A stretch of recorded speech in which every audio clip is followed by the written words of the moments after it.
Olá, aqui é o professor Costa. Hoje a gente vai estar falando sobre o conjunto dos números irracionais. Então é o seguinte, o que vem a ser o conjunto dos números irracionais? Ele é representado pela letra I, barra, certo? Sempre a indicação para conjunto, a barra, certo? Para a letra. Ela é o seguinte, quando você vai fazer referência ao conjunto dos números reais, certo? Ao conjunto dos números reais, ele tem duas ramificações. Tudo aquilo que pode ser escrito na forma de fração é chamado de número racional. E aqueles números que não podem ser escritos na forma de fração são os números irracionais. Dentro do conjunto dos números racionais, existem o conjunto dos números inteiros e o conjunto dos números naturais. O conjunto dos números naturais ele é formado pelos números positivos e o zero. Já o conjunto dos números inteiros é formado pelos números positivos, negativos e o zero. Ou seja, ele já engloba, certo? O conjunto dos números naturais. E por último aí, o conjunto dos números racionais, que engloba o conjunto dos números inteiros, que por sua vez engloba o conjunto dos números naturais. Todos esses conjuntos juntos formam o conjunto dos números racionais. Aqueles números que podem ser escritos na forma de fração. As raízes quadradas exatas, as dízimas periódicas, todas elas são números racionais.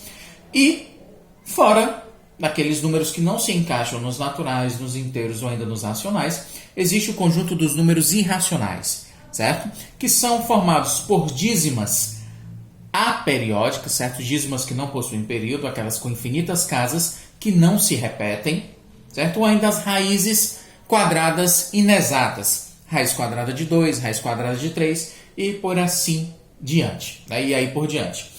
A maior aplicação do conjunto dos números racionais, é muito comum você ver o número π. Quando se fala em conjunto dos números racionais, provavelmente você deva lembrar logo, fazer referência ao número π. Ele vai ser utilizado para cálculos de áreas de circunferências e área de círculo, certo? O comprimento de circunferência e área de círculo, sempre envolvendo aí o número π.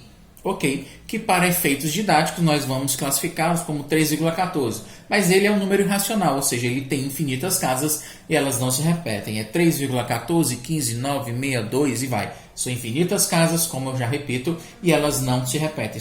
É uma dízima aperiódica, não possui período.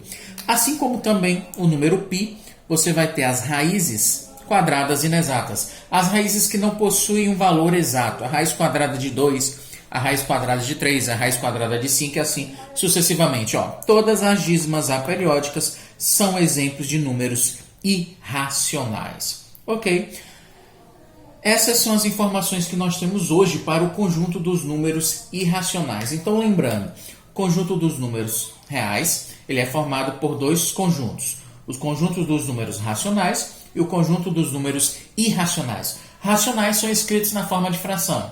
Dentro dele existe o conjunto dos números inteiros, que por sua vez possui o conjunto dos números naturais. Fora o conjunto que não se encaixa dentro, qualquer número que não se encaixe dentro do conjunto dos números naturais, inteiros ou racionais, ele forma um outro conjunto que nós damos o nome de conjunto dos números irracionais. Esses dois grupos juntos formam o conjunto dos números reais. É o único conjunto que nós conhecemos? Não. Fora dele, ainda existe o conjunto dos números complexos, os números imaginários. Mas isso seria estudo, certo? Seria um ponto para uma próxima oportunidade. Então, galera, obrigado pela atenção e até a próxima. Valeu!